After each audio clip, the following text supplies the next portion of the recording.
This hearing will come to order. Without objection, the chair is authorized to declare recess at any time.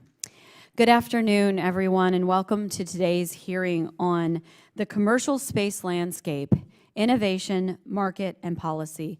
I especially want to thank our distinguished panel of witnesses today and express my gratitude for you being here. From the Apollo program and the 50th anniversary of Apollo 11 that we just celebrated, to the Viking landers on Mars, the Landsat Earth observing satellites, and the Hubble Space Telescope, the private space sector has been a trusted partner in America's civil space program. While the federal government has taken the lead in R&D investments, design, development, testing, and construction of infrastructure and facilities, it has looked to the aerospace industry and its skilled workforce to implement the government's mission requirements and build many of the spacecraft, instruments, vehicles, satellites, and systems that the government has launched into space. This partnership has worked well, and the nation's successes in civil space owe much to the partnership between government and industry. Through these government investments, demonstrated capabilities have led to flourishing segments of the commercial space industry. And today, the global space economy, including government space budgets, is estimated to be around $350 to $400 billion. Sectors within that global economy, such as satellite television, satellite manufacturing, and ground equipment and devices, like the chips in our smartphone that enable navigation, produce annual revenues in the tens to hundreds of billions of dollars. Congress and government policies as well have supported the development of a commercial space industry by setting the frameworks for regulating segments of the industry. This committee's Commercial Space Launch Act of 1984 laid the initial regulatory framework to enable the emergence of a commercial space launch industry, for example. Other legislation provided a pathway for commercial remote sensing licensing. And today, the commercial space industry is evolving. With these changes have come innovative technologies and operations and potential new services and capabilities that are infusing energy and excitement into the commercial space industry. Private investors, venture capital, and other forms of investment are also expressing interest and investing in the industry. According to one source, total investment in startup space companies was at a record $3.2 billion in 2018, up from about $2.5 billion in 2017. We are on the precipice of what could be a groundbreaking shift in technologies and services that affect our daily lives, whether through new broadband communication services or information products derived from Earth remote sensing imagery. I'm excited about the future of commercial space, and I want the commercial space industry in the United States to succeed and to lead. To ensure continued success, it is important that we, as a subcommittee with jurisdiction over commercial space, have a clear view of where the industry is and where the industry is headed, the opportunities and challenges facing it, where and how the government intersects with commercial space, and what questions need to be answered as we carry out oversight of the government as a user and enabler of commercial space activities. So before we delve into any one issue or activity or segment of the industry specifically, we're starting today with an overview of commercial space. In short, today's hearing is intended to be a commercial space 101, if you will, to guide us into prioritizing the key issues and areas to examine as we look forward to subsequent hearings on commercial space during the 116th Congress. We've included a variety of voices on the panel, including those representing the breadth and diversity of the industry, and I look forward to your input today. Thank you, and the chair now recognizes Ranking Member Babin for his opening statement. Thank you, Madam Chair. I appreciate it, and I want to say welcome and thank you to all our expert witnesses. Our nation's history in space has always featured partnerships with industry. From McDonnell Aircraft Corporation building the Mercury and the Gemini capsules, to Grumman building the Lunar Excursion Module for Apollo, or the United Space Alliance operating the Space Shuttle fleet, contractors and private sector have worked hand in hand with NASA since the dawn of the space age. The future will be no different. In order to ensure that our nation, government, military, industrial base, and society will continue to benefit from the unique opportunities that space affords, we must carefully craft a framework for the future. And that's why I was very pleased to see the administration put forward Space Policy Directives 1, 2, and 3. SPD 1 directed NASA to lead an innovative and sustainable program of exploration with commercial and international partners to enable human expansion across the solar system and to bring back to Earth new knowledge and opportunities. I applaud this goal. Since space exploration will require collaboration with the private sector just as it did 50 years ago when Apollo 11 first landed on the moon. As we chart a new course, NASA must find the right balance of how it procures hardware and services. If done correctly, NASA can leverage private sector investments to enable national exploration goals. If done poorly, public-private partnerships could end up simply as corporate welfare. We must carefully guard against subjecting our civil space enterprise to the uncertainty of the marketplace. To paraphrase a former Secretary of the Treasury and Director of the National Economic Council, the government is a poor venture capitalist. We must ensure that any cooperation is based on sound market projections and that the private sector truly has skin in the game. Turning to the other space policy directives related to commercial space, SPD 2 and 3 directed agencies to streamline the regulation of private sector space activities and provide better space situational awareness to space operators. In response to these directives, agencies are working to craft rules to cut red tape while also providing certainty to the market and meeting our domestic and international obligations. Despite the best intentions of the administration, the first attempts by the Department of Transportation, the Department of Commerce, and the Federal Communication Commission all seem to fall short. But this is not surprising. Regulatory path is fraught with uncertainty, beholden to the whims of unelected bureaucracies, and unresponsive to the needs of a rapidly innovating field. But there are a multitude of other constructs that can satisfy our obligations without stifling innovation or smothering the embers of creativity. Standard-setting bodies, self-regulating organizations, carefully crafted public-private partnerships, and many other solutions should all be on the table. How we craft space regulations is imperative to our future in space. Other states stand willing to challenge U.S. leadership in space through regulatory competition. In a global environment, individuals and companies are free to shop for the most attractive environment to claim as home. The implications of this choice go far beyond national pride. When space operators associate themselves with a particular nation, they bring jobs, economic growth, and tax revenue. They attract the best and the brightest entrepreneurs, scientists, engineers, and technicians, and they create an incubator for future success. We cannot afford to scare these folks away to other nations that will gladly provide a flag of convenience for them.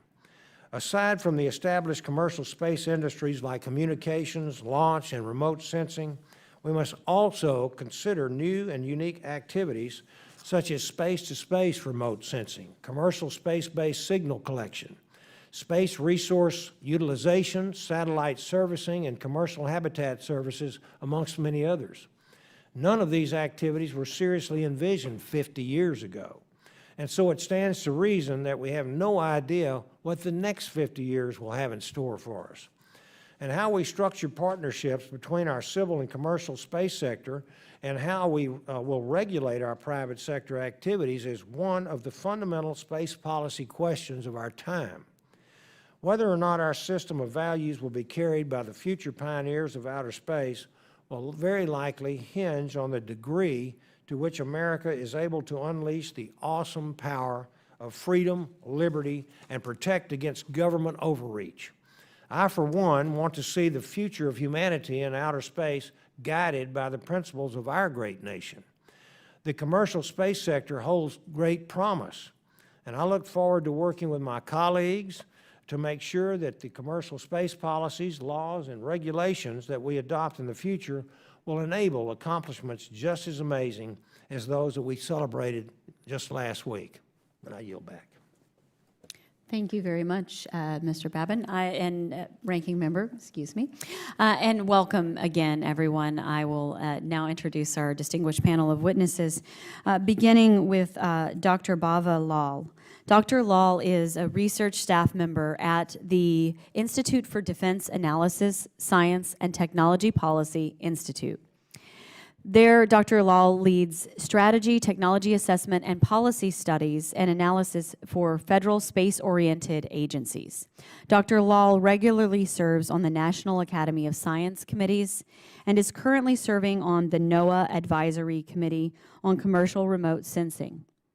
Dr. Lal holds a bachelor's degree and master's degree in nuclear engineering from MIT and a master's degree from MIT's Technology and Policy program, and a doctoral degree in public policy and public administration from George Washington University. Welcome, Dr. Lal. Our next witness is Carissa Christensen. Ms. Christensen is the founder and CEO of Bryce, Space and Technology, an analytics and engineering firm with expertise in space, cyber, and advanced R&D. She sits on the board of the Aerospace Center for Space Policy and Strategy and serves on the National Research Council's Space Technology Industry Government University Roundtable Advisory Group to NASA. That is a mouthful. Ms. Christensen holds a Master of Public Policy degree from Harvard University. She also completed the General Course in Government at the London School of Economics and was a Douglas Scholar at Rutgers University. Welcome, Ms. Christensen. Our next witness is Mr. Eric Stallmer. Mr. Stallmer is the president of the Commercial Spaceflight Federation, a trade organization dedicated to promoting the development of commercial spaceflight. He was recently appointed to the National Space Council User Advisory Group. Before working at CSF, Mr. Stallmer served as the Vice President of Government Relations at Analytical Graphics, Inc., and Mr. Stallmer has a bachelor's degree in political science and history from Mount St. Mary College and master's degree in public administration from George Mason University. Welcome, Mr. Stallmer. Our next witness is Mr. Mike French. Mr. French is the Vice President for Space Systems at the Aerospace Industries Association, or AIA, a trade association representing manufacturers and suppliers of the U.S. aerospace industry. He previously served as the Senior Vice President for Commercial Space at Bryce, Space and Technology. Mr. French held several federal government positions, most recently serving as NASA's Chief of Staff, where he received NASA's Distinguished Service Medal for his service. Mr. French holds a Bachelor of Science in Business Administration from the University of California, Berkeley, and a Juris Doctorate from Harvard Law School. Welcome, Mr. French. And our final witness today is Ms. Laura Montgomery. Ms. Montgomery teaches space law at Catholic University, Columbus School of Law. She also writes and edits the law blog, Ground-Based Space Matters. Previously, Ms. Montgomery spent over 2 decades with the Federal Aviation Administration, serving as the manager of the Space Law Branch in the Office of Chief Counsel as the FAA's Senior Attorney for Commercial Space Transportation. Ms. Montgomery received her bachelor degree from the University of Virginia and her law degree at the University of Pennsylvania. Welcome, Ms. Montgomery. And before we begin our testimony and questions, I will take a moment to introduce a letter that has been submitted for the record. We'll submit it into the record at this time from the Coalition for Deep Space Exploration on the NPRM, the Notice of Proposed Rulemaking, and we'll submit that to the record at this time. And now, as our witnesses, you should know, you will each have 5 minutes for your spoken testimony. Your written testimony, of course, will be added into the record and can be more expansive. And for the hearing. And when you have completed your spoken testimony, we'll begin with questions. Each member will have 5 minutes to question the panel, and we will go in the same order of introduction. So we'll start with Dr. Lal. Dr. Lal, you'll recognize for 5 minutes. Madam Chair, Ranking Member Bavin, and distinguished members of the subcommittee, thank you for the opportunity to testify today. In my remarks, I would like to address 3 questions. First, what is commercial space? Second, what benefits does it bring? And third, how can the government best leverage commercial space? So what's commercial space? The term is used loosely and generally brought up in 3 different contexts. Some people use it to describe commercial companies that are often, but not always, startups. These companies put angel or venture funding or their own resources at risk to build space systems. For others, it refers to commercial approaches, which are often fixed-price, milestone-based contracts typically used in our market-based economy, but much less so by space agencies. Yet others refer to it in the context of firms having primarily private customers or customers other than the US government. Thus, in using the term commercial space, most people are alluding either to innovative startups, non-traditional contracting mechanisms, or non-governmental customers. The second question is, what benefit does commercial space bring? Commercial style contracts, such as the one mentioned above, as well as private investors with skin in the game, as Representative Babin said, incentivize 2 kinds of behaviors: rapid development and a focus on cost reduction. As a result, the most important benefit commercial space brings is lower cost, although at times this is at the expense of performance and reliability. Given the potential for cost savings, commercial approaches are not just being considered in the launch sector, where cost savings have been well documented, but also in other sectors that actually used to be considered the sole province of the government. Examples include SSA, or Space Situation Awareness, space nuclear power, on-orbit servicing, assembly and manufacturing, and even deep space science.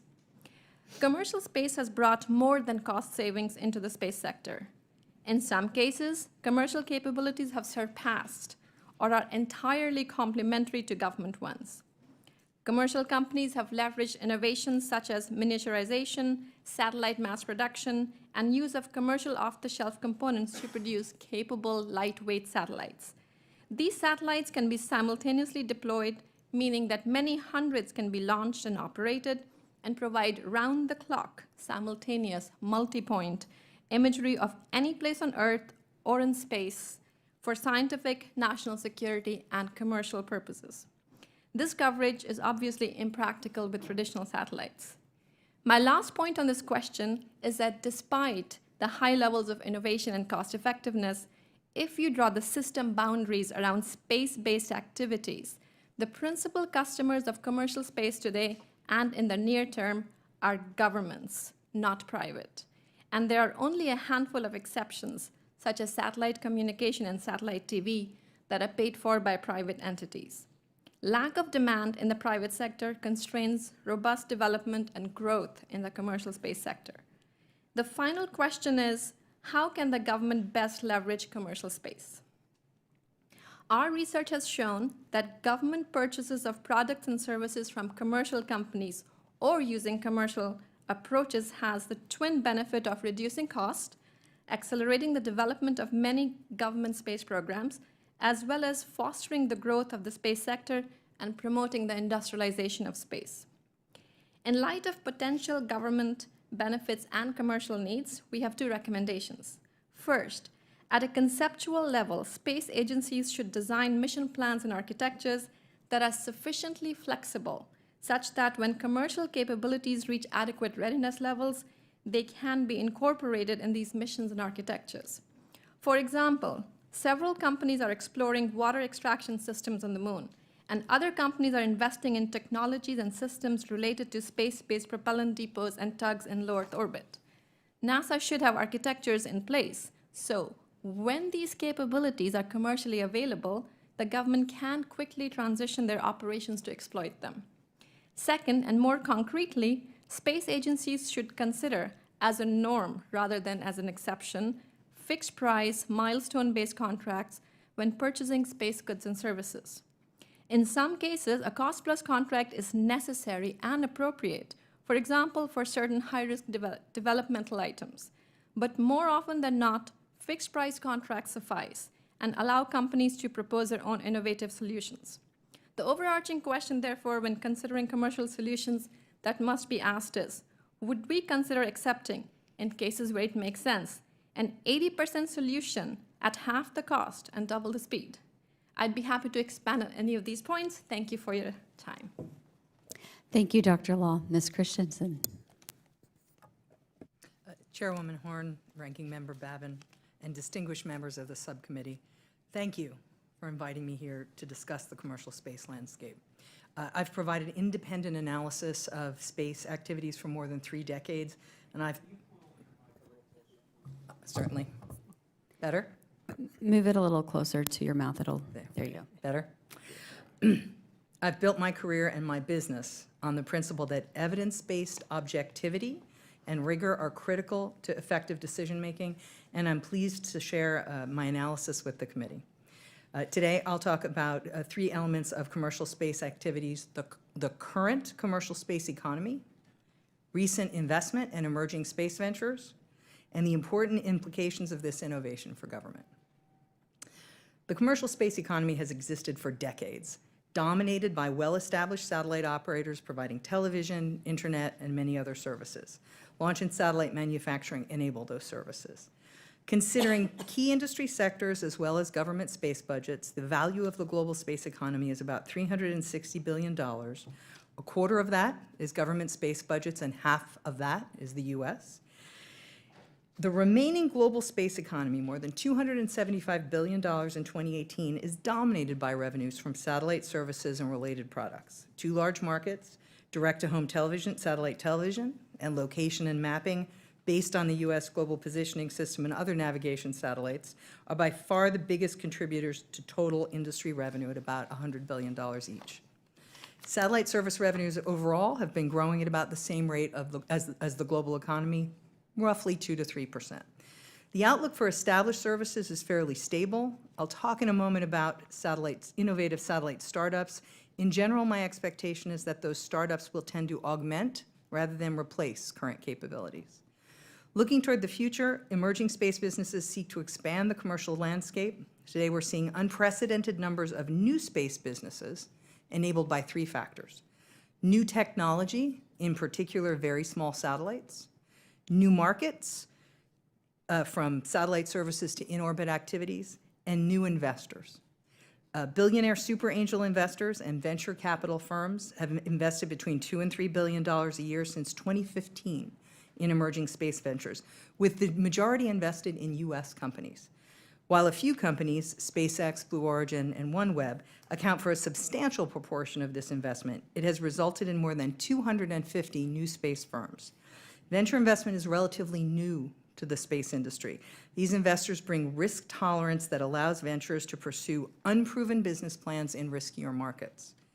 As a result, generally, more than 3/4 of venture-funded firms fail. Regardless of the success or failure, I want to note that capital being directed to technology and capability development today may result in valuable outcomes for the government and industry. Looking at these new businesses, they include broadband satellite service providers, launch companies, companies seeking to operate in low Earth orbit, and many others. New companies in low Earth orbit seek to offer a variety of services, including manufacturing, transportation, and so on. Based on today's demand signals, these businesses have a limited customer base. The most promising markets are human accommodations, especially for government astronauts, and on-orbit servicing, assembly, and manufacturing. The exploration activities of the U.S. government and its partners will have a significant effect on most LEO businesses. These new firms create both opportunities and challenges for the government.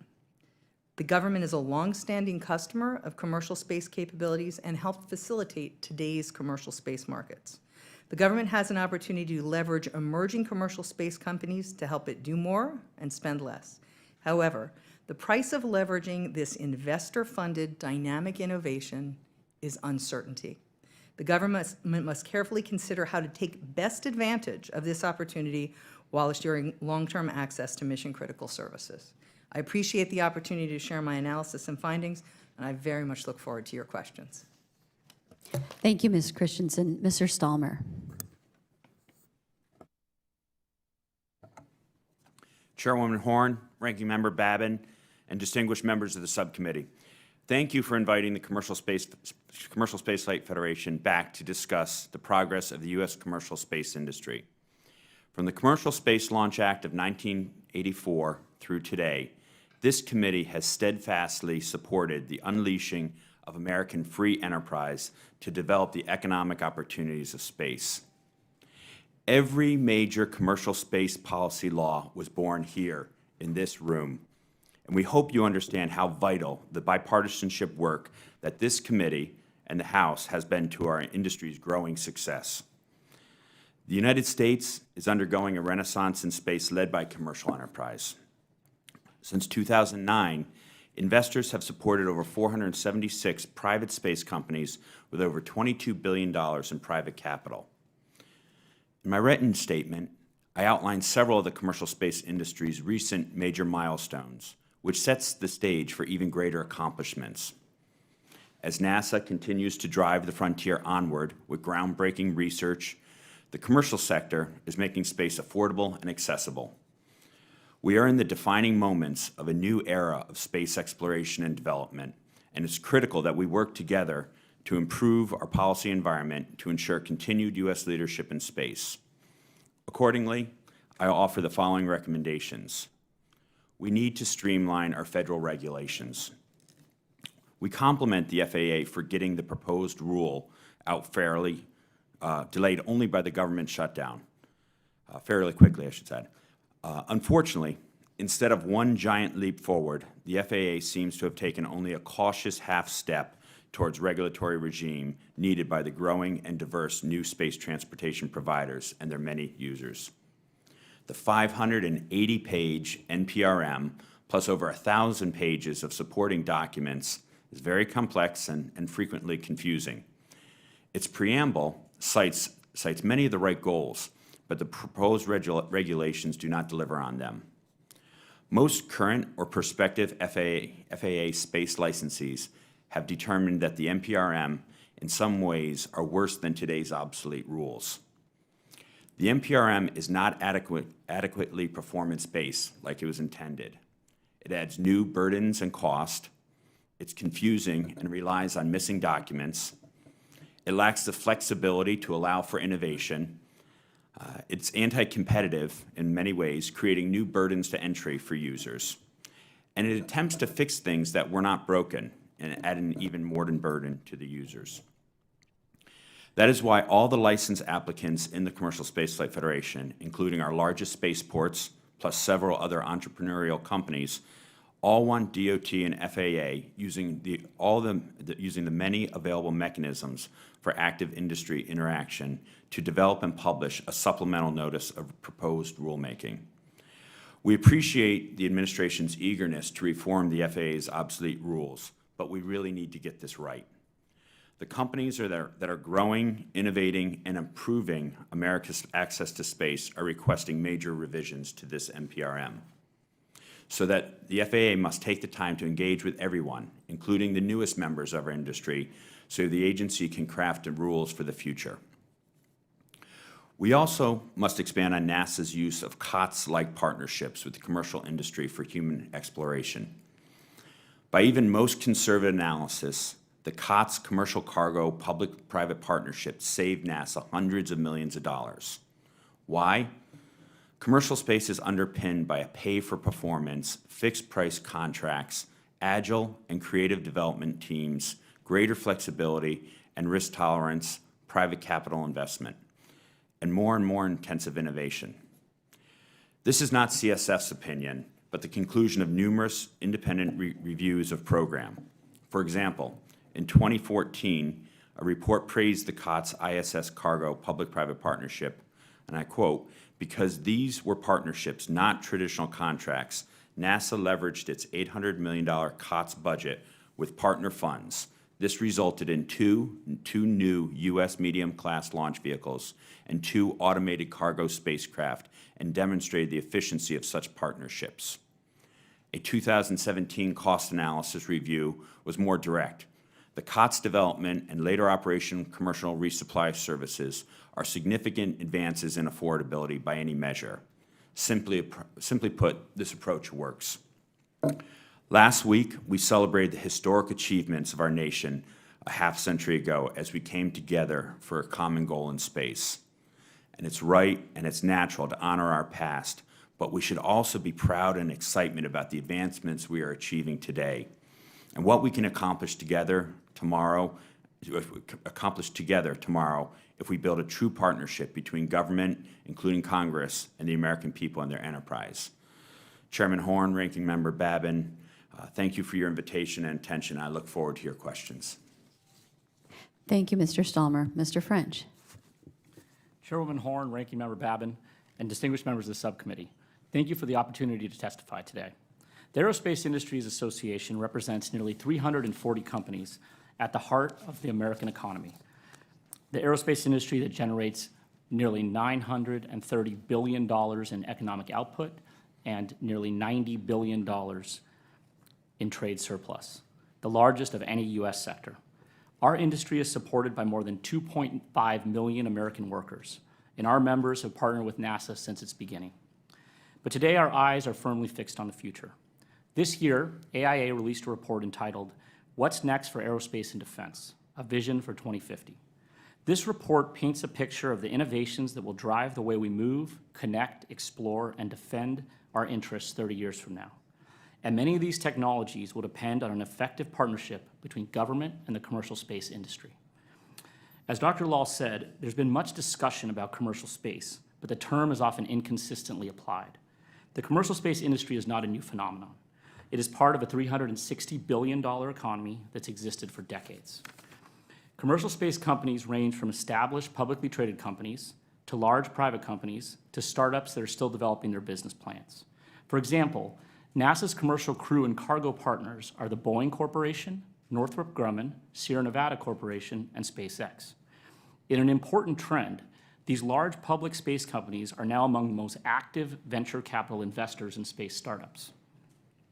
In deciding how to partner with this diverse set of actors, government has a variety of different tools and approaches it can use depending on where the market is. For example, NASA took a new approach in the commercial cargo and crew programs, creating what I'll call a public investment private service, or PIPS model. Under PIPS, NASA subsidized the creation of commercial service by being the primary customer, while requiring investment from its commercial partners. NASA determined that the PIPS model was viable for commercial cargo and crew because of the existence of the multi-billion-dollar commercial launch industry. Over the last few weeks, NASA announced its intent to use the PIPS model for the Artemis program's human lunar lander. This is a new extension of the model, and it presents three primary risks that I wanted to raise with you today. First, there's no established market offering for NASA to buy here. The capability of landing humans on the moon will require a great deal of development before it can be provided to NASA as a service. Second, requiring companies to invest internal funds in a nascent market may prevent firms that otherwise are highly capable, especially small and mid-sized firms, from being able to compete. Third, purchasing services will require a clear outline of government versus industry responsibilities, as was required in the cargo and crew programs. But this would be more complex, as this will take place with an entirely new program operating deeper in space. These risks will require NASA to make a robust assessment of where the proposals it receives meet technical and schedule requirements and limit default. It also requires NASA to clearly delineate these government industry responsibilities, which may require NASA to change its approach in some areas.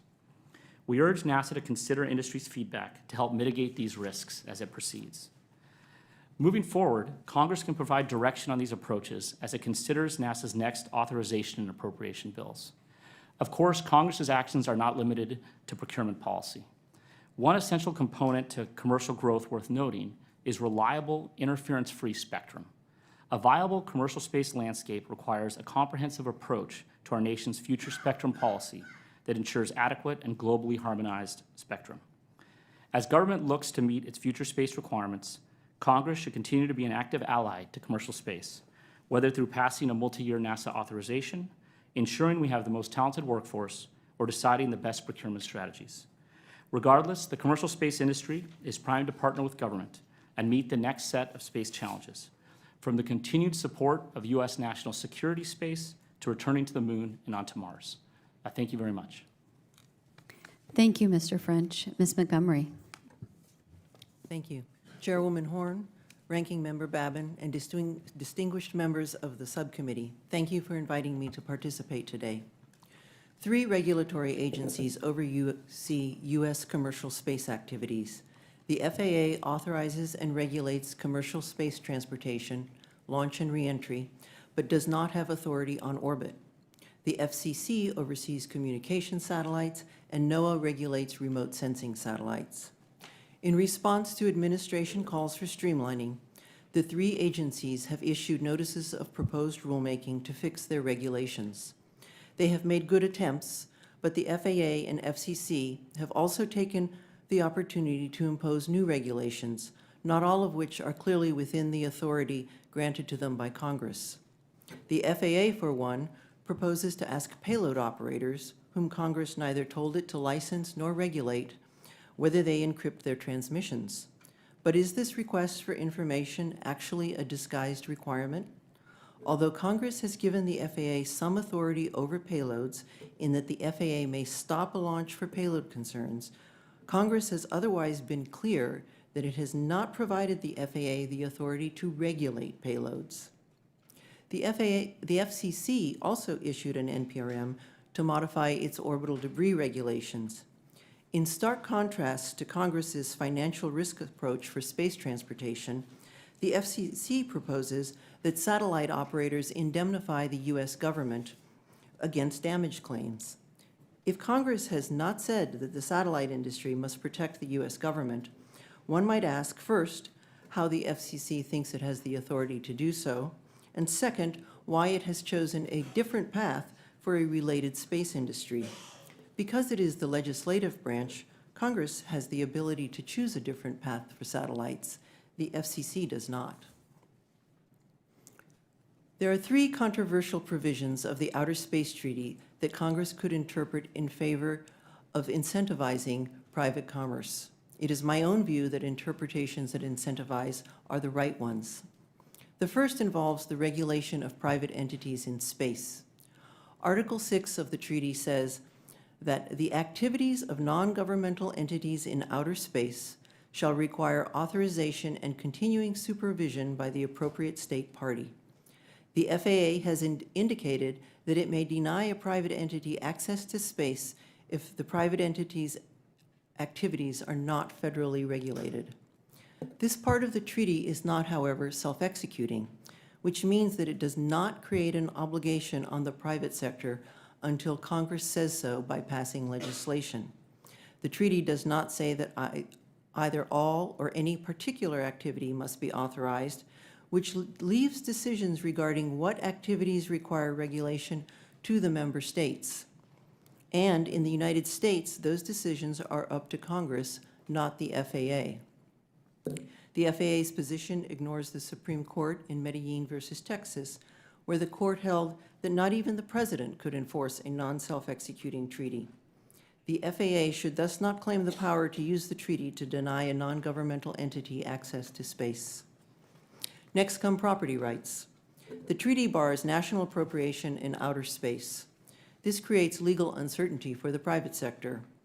For U.S. companies, Congress resolved half the uncertainty by recognizing private claims to extracted resources back in 2015. Property rights in land are less certain. Many interpret the outer space treaties as barriers to private property under different theories. A careful reading, however, shows that contrary theories may better reflect what the treaties actually say. Finally, the Outer Space Treaty admonishes states parties to avoid harmful contamination of outer space. There are 2 questions at issue here. First, does the admonition apply to non-governmental entities? And second, does the treaty's harmful contamination mean the same thing as NASA's planetary protection policy, under which spacecraft undergo expensive sterilization procedures? First, the treaty limits this requirement, like many others, to states parties, to governments and their missions. When the drafters of the treaty intended a requirement to not apply to non-governmental entities, they said so. Here they did not. Next, although the treaty warns against harmful contamination, NASA's planetary protection policy would avoid almost all contamination in order to preserve its ability to study other worlds in their natural states. NASA thus not only avoids what the ordinary person might consider harmful, but microbial contamination as well. NASA is being a good science steward, but it is a NASA policy and not the law. Thank you for the opportunity to contribute today. Thank you, Ms. Montgomery, and thank you to all of our witnesses. We will now begin with questions, and I recognize myself for 5 minutes. This is clearly an important issue. There are many questions that we need to answer, and to all of the panelists, thank you for being here. Your testimonies have raised a number of important issues, including streamlining regulations, understanding the uncertainties and risks, and considering contracting and procurement options, the role of innovation, emerging markets and services, and we could go on. And one of the purposes of this hearing today is stage setting, to identify the types of challenges and opportunities that we need to tackle as the space industry moves into really a new generation. And it's important that we have full insight into what these issues are to delve deeper. So as we want the industry to succeed, and we want to get it right from the regulatory and from our role as an oversight committee, I'd like to hear from all of the witnesses very briefly your top 2 priorities into what the subcommittee looks at to delving further into the commercial space activities and issues. So I'll just start and we'll go down. Dr. Lal. Sure. I would say that the top 2 priorities ought to be looking at alternative mechanisms of contracting with commercial entities. Many small companies, startups, do not have the ability to have the background for the kind of contracts that are traditionally used.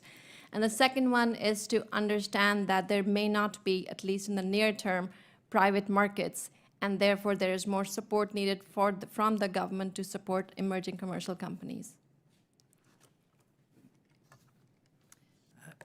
I would say first, working with startup and early stage companies in an effective way and finding a path to manage the business uncertainty they face with the technology and capability innovation that they bring to the table that the government can generate value from. And second, more broadly, thinking about leveraging the commercial investment that we see today across space markets. I think in the near term, the most challenging regulatory hurdle we have in front of us right now is this NPRM, as we're looking at how the launch industry is regulated and the effort to streamline this. The current rule, as it's proposed, it really causes a lot of barriers to the innovative companies that are entering the launch market. When you look at the global space economy, launches is only a small part of it, but really is a critical part to enable the success of this whole great commercial global space marketplace. And I'd also agree with Dr. Lal on the contracting mechanisms and how we procure services. I look to the model of the commercial off-the-shelf products, or with the COTS regime that we've used in the past, leveraging the private sector with that type of investment and having both parties have skin in the game. I think that's really critical. The first one I would have is the committee looking at a multi-year NASA authorization, and through that being able to provide guidance on many of these issues, including the purpose and mission that NASA should have between its national programs and the purchase of services. I'd say a second one would be, as I mentioned in my oral testimony, spectrum. I mean, spectrum is the invisible nervous system of space, and without it, we can't talk to our satellites, and they can't talk back to us. Thank you. Looking at it from a legal perspective, I think my interests and priorities would be more long-term in terms of encouraging investment and regulatory certainty going forward for the private community. And in that regard, I would strongly recommend that Congress set to rest concerns that the executive branch has the ability to usurp Congress's legislative role by denying private actors access to space under Article 6 of the treaty. The second one I would strongly urge you all to consider is setting forth some sort of criteria by which we would be able to recognize private actors' ability to own land on celestial bodies, whether through principles of adverse possession or otherwise. I think it is something that Congress wants to take into account for long-term purposes. Thank you all. So with the little time we have left, Ms. Christensen, I want to focus on a piece of your testimony. You noted that the price of leveraging investor-funded dynamic innovation is uncertainty in terms of the government's mission. And Mr. French, you also commented on the need for a detailed assessment and clear predefined determination of government versus industry responsibilities. And in considering public investment and the private service model for procurement for government missions and certain elements, especially those that might involve human safety, what are the guardrails that we can put in place to appropriately manage these risks? And how can we ensure that the government aligns its decisions in leveraging innovative capabilities with the potential risk to the taxpayer and to mission assurance as well as human risk? And we have very little time left, so I'll let you both briefly answer that. Very quickly, implementing acquisition processes and partnering mechanisms that recognize and specifically address the business uncertainty associated with early stage companies will help the government benefit while managing risk. And I'd say it starts with what does the government want out of the program, and what is the core priority, and then from there optimizing around that. Instead of where you have multiple goals, you can sometimes lose sight of a primary risk such as human safety. Thank you. I now yield to my distinguished colleague, the ranking member, Mr. Babin, for 5 minutes. Thank you, Madam Chair. I appreciate it. Mr. Stallmer, Chairwoman Horn entered into the record the Coalition for Deep Space Exploration's letter supporting the FAA's NPRM for commercial space launch and reentry. However, your testimony highlights several issues with the FAA's proposed regulations. From your perspective, would these regulations advance U.S. leadership in commercial space or set us back? And if they would set us back, do you see a viable path to fixing that? I think the regulations as they're currently written in this draft would definitely set us back. It tends to be more of the status quo. In a dynamic environment where innovation is occurring with new launch entrants, it creates more burdens for a lot of these new entrants, and especially in different categories. These rules are primarily written for expendable launch vehicles, which is more the legacy of the launch industry. It doesn't take into account capture, carry, hybrid, reusable vehicles. So I think there's a path forward with recommendations that we've made that could benefit all the launch providers. I got you. They need to be modernized a little bit for I think updated with reusable the vehicles. changing times. Okay. All right, thank you. And Ms. Montgomery, is it Dr. or Mrs.? Ms. Mrs., okay. The U.S. Senate recently passed legislation to protect the Apollo landing sites. A companion bill was introduced in the House to commemorate Apollo 11. The bill would regulate private sector activity based on NASA policies without following the Administrative Procedures Act. It would also direct the administration to negotiate an international agreement to protect the sites. This is a very laudable goal, but is this the best way to conserve the sites? India recently launched a lander to the south pole of the moon, and if all goes well, presumably they would want to protect their first landing site. Could this bill set a precedent that precludes U.S. exploration of the lunar south pole, for instance, where there's billions of tons of water? and serve as a backdoor way of staking a claim, quote unquote, to regions on the moon. Your comments? This is an issue that has only been something I've recently thought about, so these are more recent thoughts. One concern I would have about the way the bill works is that internationally, there may be some concern that attempts to set up an exclusion zone could constitute national appropriation. And so I don't know where the thinking is on that, but it would certainly be something to explore as a possible concern under the Outer Space Treaty, because the Article 2 does bar national appropriation. Secondly, I would worry about whether it allows for emergency landings, because some of those policies may not allow that. My third concern with it is that both bills provide that the NASA policy would apply, and NASA is not a regulatory agency, and so it is not, the policies have been written without going through the notice and comment period. All right, thank you. And Mr. French, the Department of Defense developed the Atlas and Delta launch vehicles with a 75–80% of funding coming from the contractors, and only 20 to 25% coming from the taxpayer. NASA developed the commercial cargo program by sharing their development costs with SpaceX and Orbital Sciences 50-50. SpaceX and Boeing currently receive 90% of their development funding for the commercial crew program from the taxpayer.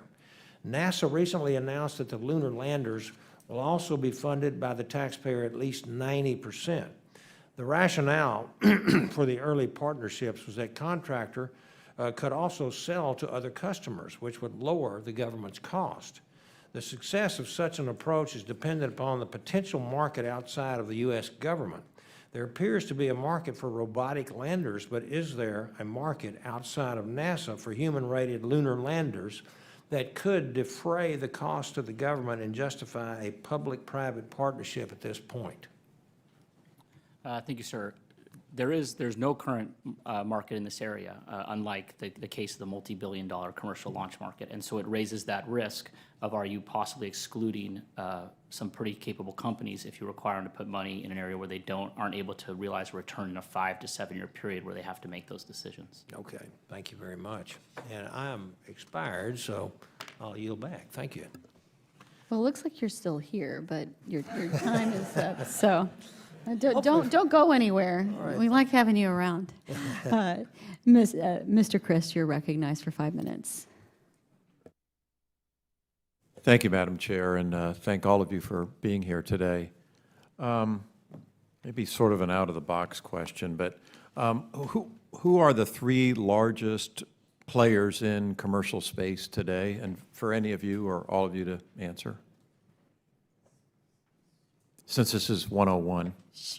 Well, I think, again, if you go by the definitions, and again, as Mike French said, Lockheed Martin's, can be considered no less commercial than SpaceX or Blue Origin. But if you were to define commercial space as, newer companies that are using more fixed price type contracts with the government, I would say SpaceX, Blue Origin, Planet, maybe some of the bigger commercial companies. Though obviously, as I said, Lockheed, Boeing, Northrop are commercial as well. Right. So I'll add to that. There are very sizable satellite operators, SES, Intelsat, AT&T operates direct-to-home television capabilities. Those are very substantial commercial companies operating in space.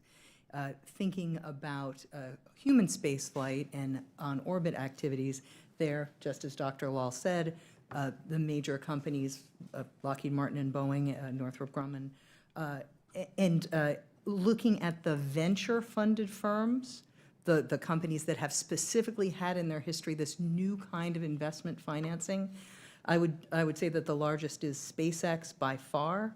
That's a very widely accepted unicorn, more than $1 billion in valuation. They're well over $30 billion at this point in valuation, privately held company.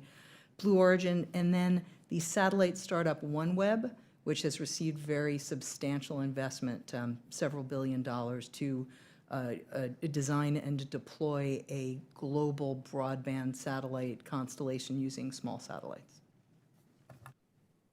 And I would concur in a lot of the second, if you look at the different segments, from the commercial satellite to commercial launch, what we often talk about SpaceX and what Blue Origin's doing, and Virgin Galactic and Sierra Nevada Corporation, and certainly, companies that are involved with these, the commercial cargo and the commercial crew, they view themselves as well as commercial companies. So there's many different definitions to what a commercial company is.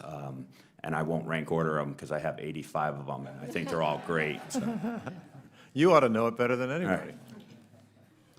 In my view, I'd look at, first I'd say, does the company have an active business Right. dealing with the commercial sector outside the U.S. government? And then if you meet that threshold, then how big is it? How much is its revenues? Does it have profit? Many of these companies don't have profit. And in that case, it's Lockheed Martin, Boeing, and Northrop Grumman with those criteria. And Ms. Montgomery, I might have a little different question for you, if you don't mind. You touched on the treaty and how we handle, I guess, property that's in space. And could you elaborate and sort of explain to us what this treaty is, who the parties to it are, how it has authority to exist? Sure. Back in 1967, the major spacefaring nations, principally the United States and the USSR, signed the Outer Space Treaty, and it is something that has been signed by most countries, including all of the major spacefaring nations. So that includes Russia, India, China, all the rest. India, China, Australia, UK, everyone. It has a provision in it under Article 2 that bars national appropriation. And I always emphasize that national, because a lot of people take different parts of the treaty and say, well, if this treaty bars governments from appropriating, it must also bar private actors from appropriating outer space. So I disagree with all that, and I've laid out all the theories in my written testimony, but you probably don't want me to. Why do you disagree with that? Oh, well, first of all, just a plain reading of the text says national appropriation. And I am not a nation state, so if I could get up there and establish some adverse possession, maybe I'd have a claim. Like homesteading? Sure, exactly. And I think that it would be useful for the United States to look at some form of homesteading in order to be in accordance with the treaty. Well, we did it for the United States. Right. I've seen some clever theories presented, one of which is that you would recognize adverse possession rights of a person or company of any nationality, and that should accommodate certain concerns under the treaties. So, we look at property rights in outer space in two ways. One is extracted resources like mining, pulling fishes from the sea, taking platinum group minerals from the craters of the moon, or water, which might be more valuable. And that, I think, the United States has settled domestically, and Luxembourg has copied the United States by saying we're going to recognize the rights of people who commit their labor and extract resources from the moon or asteroids. Where the uncertainty still remains is on terrain. This is a long-term concern, but I think that with the advent of venture capital and people willing to take risks, I think they might be willing to take more risks with their money if they think that they can get a return, if they can mortgage and put up for collateral any land that they obtain, alienate, sell it, transfer it, lease it. All of these things are valuable abilities, rights that probably will help incentivize a lot of activity. And we can look at our own history to see how private property has led to prosperity. I think the same would hold going into the future. With the chair's indulgence, just a quick, short question, because my time is up. But the 67 treaty, was that ratified by the Congress? Yes, by the Senate, yes. Thank you. Thank you, Madam Chair. Thank you, Mr. Christ. And before I recognize our next member for questioning. I have a presentation for Mr. Olson, who kindly pointed out in our last hearing that we were rapidly approaching OU Texas, and I have something. I think you need some decoration for your office to prepare you. So. Paybacks. I know. You should be careful what you start. He needs some good. Boomer Sooner. Boomer Sooner, yeah, Boomer Sooner. He needs something to remind him of who's going to come out on top of the Red River rivalry.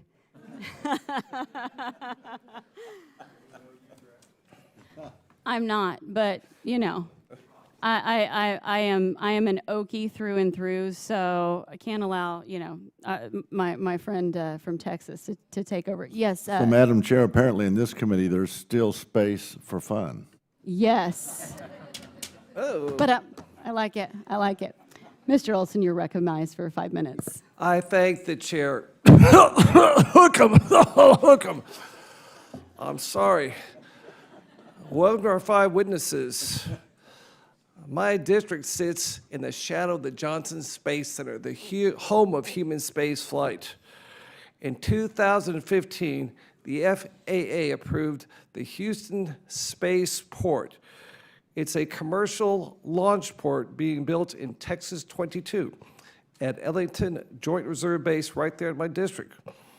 That's the base that's most of the flight training for astronauts at JSC. What they've done there, they've got some military operations there, some helicopters, the Coast Guard. They fly drones out of there with the Army.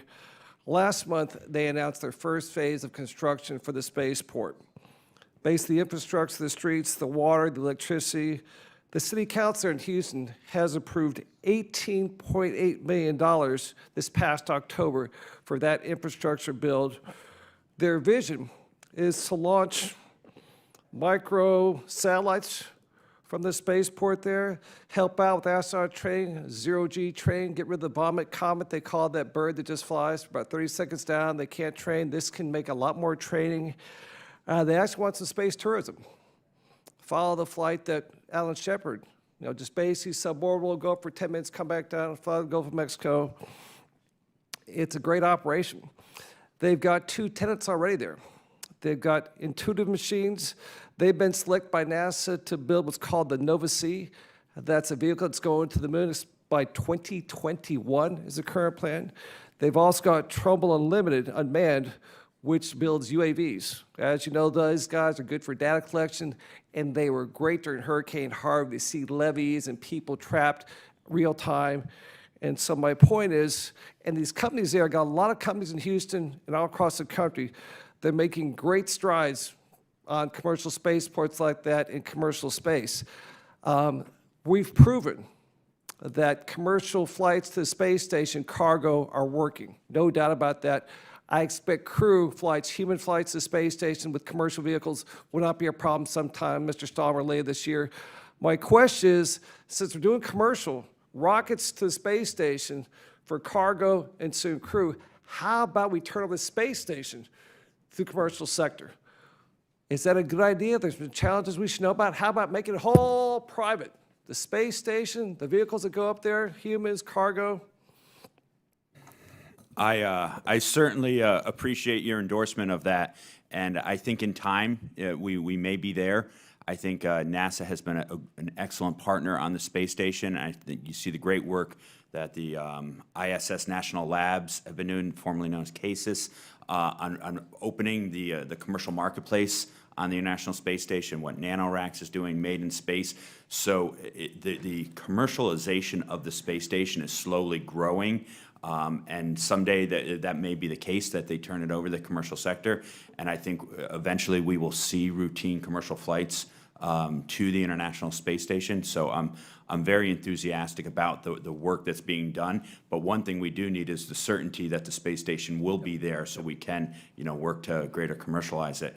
And as far as what the operations going on Houston and Ellington Field, I think it's a model for what is going on in other spaceports. The diversity of operations that they have going on and bringing in these new customers. And we see this with many of the 12 spaceports that we have here in the U.S., what they're doing, the diversity of bringing in a variety of companies and the testing that's going on and the flights that are going on. It's not just limited to the East Coast and West Coast ranges, which are also doing fantastic work. I forgot to mention, too, education. San Jacinto College has set up an operation there at the spaceport to train the future technicians to do the manufacturing to run that spaceport. So again, private sector, private sector, private sector.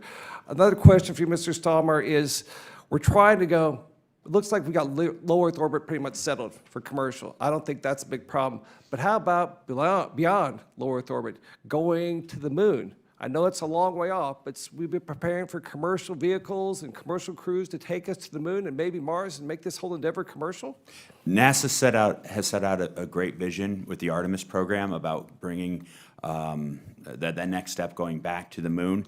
And I know that the commercial sector is going to play a major role in landers, ascent vehicles, robotics, and even with the gateway as we go down that step. So I think the role and that partnership with NASA and the commercial sector is going to enable us at an affordable basis to do that, to further our deep space exploration. Thank you. I'm out of time. One further question. Can you sing "The Eyes of Texas Are Upon You"? I am going to work on that one, Congressman. Being a Northeasterner, we don't do that. The chairwoman would suggest that's not the best idea. Texas fight. Yes, Congressman Waltz will probably want me to sing the VMI alma mater song at some point. So I got a lot of work to do in front of me on that one, but I appreciate the challenge. Thank you. I yield back. It may be a slippery slope, I think. The chair recognizes Mr. Perlmutter. You're not going to start singing, are you? Fight, see you down the field. No, I'm not. Mr. Olson, it's so nice to have you back on this committee. I have to say that. It's very important that you're on this committee now. So that's a whole other story. So, Professor, I want to talk to you about space law for a second because I was a litigator for a long time. I did a lot of real estate, securities, that kind of commercial litigation. And I appreciate your comment about the potential for the venture capital companies to want to invest some more. But I guess I'm more concerned that there isn't a body of law. I mean, you say adverse possession. I don't know if the Russians have adverse possession, whether they consider that part of the law or, exactly how you mortgage, in Japan. And whether or not the space treaty, and what I concerned about is whose body of law controls. Is it the law of the sea? Is it something that we really, in my opinion, we really got a lot of work to do on it if, in fact, we're going to try to retire some of the risk? And I just like your comment, and Mr. French, you may comment on it too, if you will, and then I've got some questions about going to Mars. Well, I did read a marvelous article by a professor from South Dakota, I think it was Simmons, who talked about how the adverse possession can be viewed through a Marxist lens. So perhaps it is possible for us to persuade the Russians that adverse possession might be a tenable approach for establishing recognizing property rights in outer space. But I think one of the other points he made, and I think it was a good one, was that this could all develop organically. One approach would be for you all to set up some statutory criteria, but otherwise we could see cases in court between two U.S. companies, and they go to a court because they just finally gotten too close to each other and they're annoying each other. So now they want it resolved. And if they're U.S. companies, they'll go to U.S. court. Does the space treaty internationally, establish any kind of a framework if there is conflict between, two individuals or two countries as to who has a claim and that the other guy's jumping the claim? Not for claims, no. Mostly, it's if there's conflicts internationally between countries, you have diplomatic talks, but not for individuals, and I do not believe there's one for claims inland. Okay. Just personally, we passed the Space Resource Exploration and Utilization Act of 2015, which I think gives a little bit, but for me, I think we've got just a lot more work to do. And I'm speaking as somebody who had to go try these cases. You know, and that's where we have a complete body of, or a pretty good body of law here in the United States about who owns what and who has certain rights to those kinds of things. Let me change the subject for a second, because as you all know, my goal on this committee is to help continue to push us to getting our astronauts to Mars, on Mars by 2033, when the orbits between the Earth and Mars are the closest. And so, to Dr. Lal, to Mr. Stallmer, what kind of interest is there in the commercial sector on a major mission of that sort? I personally think it's got to be international in scope and public-private, and I hope to see NASA in the lead. But how do you see this developing from the commercial sector? So about a year or so ago, at the mandate of this subcommittee and at the request of NASA, STIPI wrote a report on evaluating the prospects of getting to Mars by 2033, and we found that that is not feasible, as you know. If we don't fund it. That was one of the assumptions in there.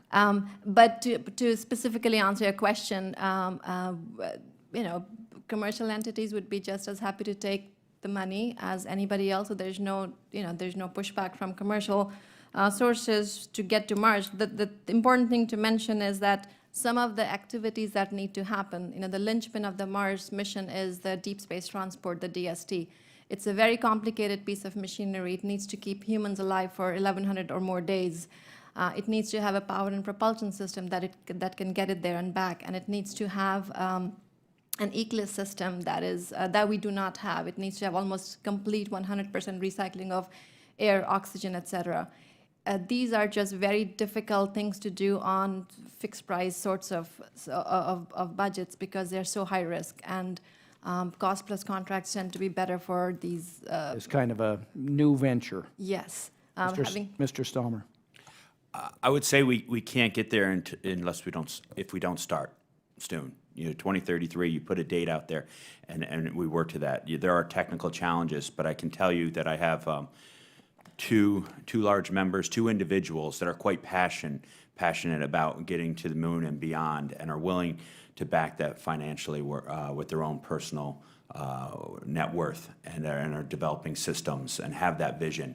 But you have to build that infrastructure as a stepping stone to that vision. And I see that with the lunar program with Artemis, and that's a stepping stone onto Mars. But as I said, we can't get there until we start. Thank you. I yield back. Thank you, Mr. Perlmutter. The chair now recognizes Mr. Waltz for 5 minutes. Thank you, Madam Chair. So recently had the last weekend already to take my family down to the Cape for the amazing celebration of Apollo, and in conversations with my daughter and family, they were astounded as much as their dad talks about space and why we need to be there. They were astounded to learn that the United States cannot send humans, we cannot send American astronauts to space. And I think that's always worth repeating. I think that our dependence on the Russian RD-180 is unacceptable, Mr. Stallmer, and I sit on the Armed Services Committee and see the national security implications of this all the time. So I know the Air Force is working in the right direction with the launch service agreement contracts to improve our domestic capabilities. How can Congress help reduce this dependency also on the civilian side? The dependency on foreign launch vehicles, or on innovation of developing newer technologies? Well, specifically on the Russian-made rocket engines. Well, I think we're moving beyond that. I think there's a limitation on how many more Russian engines can be used. But what I would focus on is the innovation that you're seeing from several U.S. commercial companies on building new technologies and new engines. The fact that we were, for many years, dependent on a Russian engine for one of our main rockets is well, that's a political hot potato. But what we are seeing right now, the SpaceX, Blue Origin, Vector, Rocket Labs, kick me because I probably can't name them all. The new Virgin in Sierra Nevada, the new entrants that are building new American technology, new engines that hasn't been done in 20 years. I think that's a tremendous breakthrough. And I think with Congress's support and the certainty on certain regulations, we'll continue this innovative growth on this new technology. Please, I mean, just in the interest of time, send over anything else for the record, and that's for all the panels, that Congress can help with to get government out of the way of this innovation. We need to create a framework and take the approach of creating a framework that emboldens innovation from the private sector and gets, obviously within reason and with safety first, but gets out of the way. And can, any way we can be helpful, we stand ready to do so. I have Embry-Riddle Aeronautical University in my district. They're doing incredible work on space situational awareness and space traffic management. DOC, the Department of Commerce, recently announced they are beginning to accept space situational awareness data from DoD, the Defense Department, in order to provide a commercial storefront for the private sector and our international partners. Commerce officials, my understanding, have been clear they don't want to be, so to speak, a traffic cop in space. How do we, and this is for anyone, Mr. Stallmer, I'll start with you, but how do we ensure the transfer of this responsibility from DoD to Commerce is done? And again, without creating new levels of bureaucracy or regulatory burden? You have to leverage the commercial tools that are out there on the marketplace right now. What satellite companies are using for their own space situational awareness, the space data, Space Data Association, what they're using, the commercial products that are readily available at an affordable cost. You don't need this long lead time development. You just need to procure commercial products that are existing on the market that everyone else in the world is using. So, Are we doing that? some government agencies are doing that, and I think some government agents could be a lot more efficient in the way they procure commercial services. Okay, again, for the record, on which government agencies and which specifically we can... Be happy to provide you that list. Ms. Christensen, just in the time remaining, Bryce issued a report on Volusia County in my district on their commercial space supply chain characterization. So the report stated that since 2000, over 250 venture capital firms have invested nearly $14 billion in startup. The scale of this investment will have generational consequences for Florida's Space Triangle, the Cape, Daytona, Orlando. Can you describe how the space industry will create jobs up and down the supply chain and those kind of spill-on effects across multiple industries? I'm pleased to, and the end product of the space businesses that are being funded by venture capital is often analytic services, communications technologies, capabilities that support and enhance a wide range of other businesses. For example, telecommunications services are critical to any number of small businesses that rely on flexibility and international access. From that end user and the downstream applications all the way back up through the supply chain of manufacturing, computing capabilities, test and evaluation, engineering services, technologists, and then the whole range of people and services that support companies and a growing ecosystem that are not directly space-related, but that create jobs for people in support industries, ranging from legal services and consultants to food service workers and people in communities that are seeing that growth. Thank you. Madam Chair, I yield. Thank you, Mr. Waltz. The chair recognizes Ms. Wexton for 5 minutes of questions. Thank you, Madam Chair, for yielding, and thank you to the panelists for appearing today. I represent Virginia, where we are proudly the home of Wallops Island, the Mars, the Mid-Atlantic Regional Spaceport, and the aerospace industry is very important to us. In particular, in my district is home to what was formerly Orbital and is now Northrop Grumman, which developed the Antares and Cygnus, the Antares rocket and the Cygnus capsule for resupplying the International Space Station. And it's a good example of, I think, Mr. French, in your testimony, you talked about the public investment, private service model that we have seen in aerospace and in commercial spaceflight. And as we, as legislators, really have to plan for the future, I guess the question I would have for you, Mr. French, and for you, Ms. Christensen, and it's a kind of a two-part question. First, can you speak to the projections for the frequency and pace of launches from spaceports in the next decade or couple decades? And related to that, how can spaceports better prepare for the future users and ensure that things will be successful for these businesses? I'll start and then I'll let Carissa give you the real data.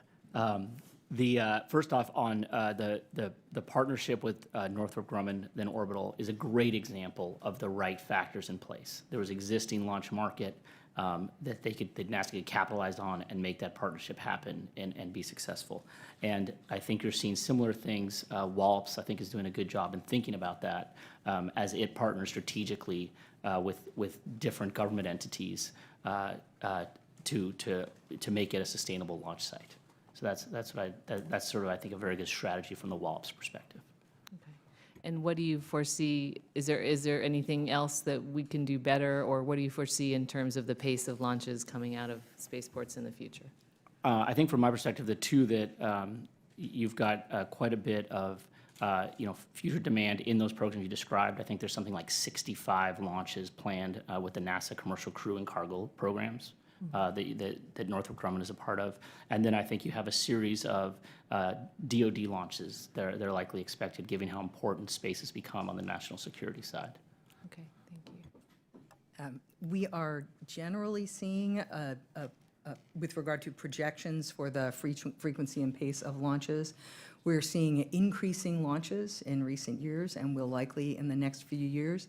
That said, launch is often cyclical, particularly as we're seeing the launch of larger constellations, which then will have a pause and then need to be replenished. But in recent years, in the foreseeable future, we're seeing growth. With regard to how spaceports can better prepare, I would note two things. One is building partnerships with launch providers, which is clearly an area of great success for Wallops. And the second is engaging with small satellite operators who will have different needs than satellite operators that launch large satellites with regard to on-facility services, integration, and so on. And is that because that's an emerging market that hasn't gotten enough attention recently? It's certainly small satellite operators are the primary satellite recipient of venture funds. And small satellite startups and emerging firms are seeking to launch large constellations of small satellites. And they are reaching the point where they are ready to begin launching. And so those deployment challenges will start to be more and more important. Very good. Thank you. And Mr. Stallmer, I see that you serve in a number of roles within the FAA's rulemaking committees, including Space Launch and Reentry and Spaceports, as well as FAA's Commercial Space Transportation Advisory Committee. And one of the concerns I have is that you may recall that at Wallops we had a pretty harrowing crash a few years back. And there seems to be some variance in the industry about how accident investigations are conducted for these commercial launches, in terms of who conducts the investigation and whether whether the industry is going to self-investigate, or if NASA is going to lead or independently investigate. And so as we look into these issues, how can we ensure that there's transparency in the safety process as we look to expand commercial space travel? I think the best way for transparency is the partnership between both parties, whether it's with a government facility, a launch facility, and the launching party. So if, for instance, with Orbital ATK working closely with NASA on the investigation I believe that happened in October of 2014, to come to the accurate conclusion in the quickest amount of time, but going through a thorough investigation together, because I think you need the expertise from both parties. Congresswoman, if you wouldn't mind, as you brought up some of the issues that the ranges have, especially in Wallops and on these East Coast ranges. With the chairwoman's indulgence, I don't mind at all. Because I think it's rather pertinent what some of the issues that the spaceports are dealing with is, and the launch industry is dealing with, Wallops and down on the Cape, is the integration of our national the National Airspace System, the NAS, and this is a finite resource that we have of the airspace. So whenever there's a space launch, we need to coordinate with the aviation community, and this has been a problem at Wallops in the past, which caused a delay of one of the launch vehicles. I've heard about it on the FAA side, too. Yes, yes. So that's one of the different committees, unpaid committees that I'm working on. That's one of the big issues that we are having is working with the aviation community and the launch community on how we can effectively manage the national airspace system. So, and thank you for being my Congresswoman. You're very welcome. Thanks. And with that, I'll yield back. Thank you, Ms. Wexton. The chair now recognizes Mr. Posey for 5 minutes. Well, thank you very much, Madam Chair, for holding this great meeting, and thank the panel for being here. I had to step away for a few minutes. Secretary Chow was announcing some grants that were approved, and one of them happened to be something we've worked on for a couple of years. Involved $90 million to access Kennedy Space Center. So, if we can't get there, if the bridge collapses, we don't have a space center. So, had to step away for a few minutes. And, in Florida alone, the space industry the impact totals $19 billion, 130,000 jobs in our state. So it's really big. Space is important, but it's the commercial and civil space working together that really drives it, as most of you already know. Another driver is the Space Resource Utilization Act, which I introduced with Representative Kilmer in 2015, which is now law, and it allows for U.S. entities to retain the rights of resources they extract from celestial bodies, like asteroids, and it provides legal certainty for those who make significant investments to pursue space-based resources, like platinum, gold, and other high-value minerals. And think of it much as you would have the California gold rush, except this is in space. And I understand there was some discussion about that as to whether or not this legislation had any property rights claiming in it. And let me assure you absolutely positively, unequivocally, beyond any shadow of doubt, it did not. It refers only to resources. And so, we don't lay claim to any celestial bodies because of that particular legislation. And it's just cleared the air. I think that should be understood by everyone. Ms. Montgomery, in your testimony, you said that Space Resource Exploration and Utilization Act of 2015 resolved one half of the uncertainty by recognizing private claims to extracted resources. And would you say that this then has helped develop the commercial industry into what we see today? I would say it has been very helpful. Great. So. You can pontificate Oh, longer okay, if you like. all right, I will. No, I think that it has helped set to rest a lot of uncertainty that the private sector felt about whether it could legitimately claim it rights in the resources it worked to get. So, the Moon Treaty is out there. The United States hasn't signed it, but it confuses people. And the ban on national appropriation also confuses people. So I think that what Congress did in 2015 really cleared the air. It was helpful.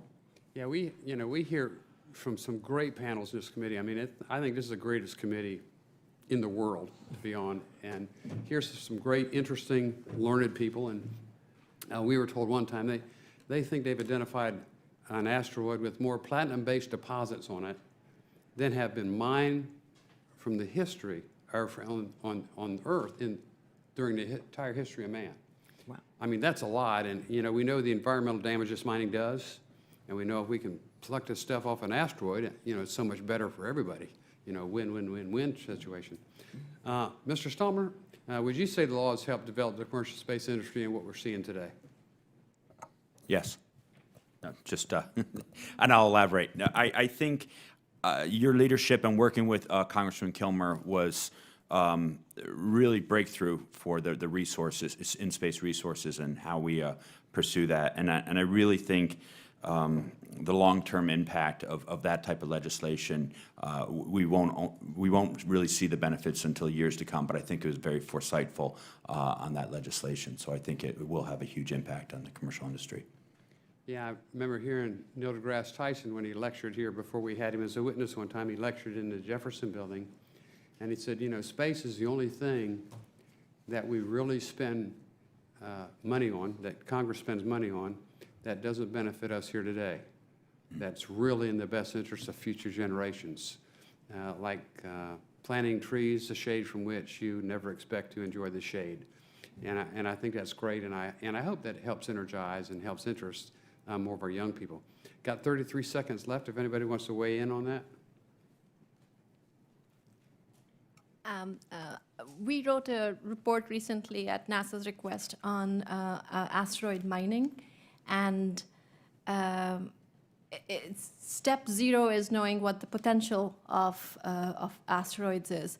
But then there's steps 1 through 7, you know, from prospecting to getting to the asteroid, to mining it, to bringing things back, and there's a cost associated with each. And the trade-off that needs to be done is how much would it cost to get there and bring the material back, and if that number is a positive number. So that's just something to think about. Thank you. Time's expired. Thank you very much, Mr. Posey. I agree. I think this is the greatest committee. Not only do we have space for fun, Mr. Weber, but we're doing important work and raising important questions. So the chair now recognizes Mr. Weber for 5 minutes. Thank you, ma'am. Thank you for your indulgence. Let me participate. Ms. Montgomery, I'm a little bit fascinated by your testimony on space law. How long have you been kind of in space law?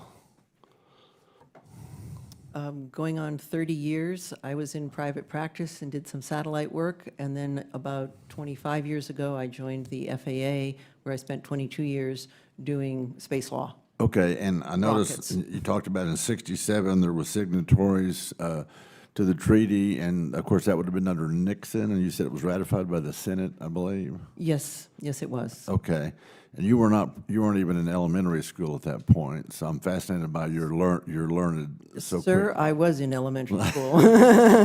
Work with me here. I'm trying to help you. So. But I have to be truthful. No, well, I appreciate that, as any good counselor would. And I'm reading about the case where you're talking about what kind of law would govern this. And the reason I'm saying that is because we're going to talk about some SpaceX stuff and their failure. And you cite the case Medellin versus Texas from 2008, which I'm thoroughly familiar with because it was a Mexican national that raped and killed 2 girls and was sentenced to death. And I was going in as a state legislator nominee during there, and was following that very closely.